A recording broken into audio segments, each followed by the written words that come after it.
माननीय हाईकोर्ट आज सांसद तथा बीजेपी नेता अनुभव महांती विरुद्ध रे जो एनबीडब्ल्यू जारी करथिले निम्न अदालत ता उपरे रोक लगे स्थगितादेश जारी करछंती एवं प्रतिपक्ष वर्षा प्रियदर्शिनी को नोटिस जारी करछंती बाय स्पीड पोस्ट।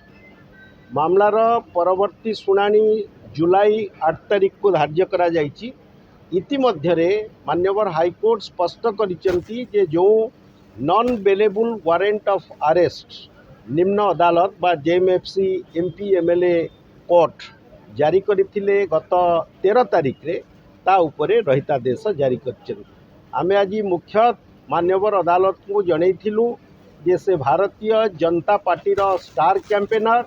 एवं निर्वाचन रे से प्रचार करिवे एवं द्वितीय रे तांको मांकर अत्यंत खराब स्वास्थ्य अवस्था जोगु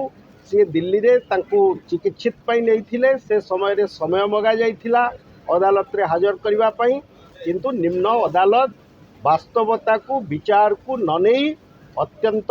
बेनियम भावे एक एनबीडब्ल्यू जारी करथिले, जहा उपरे आज माननीय हाईकोर्ट रोक लगैचंती एवं अनुभव को एटा होची एक बड़ आश्वस्त।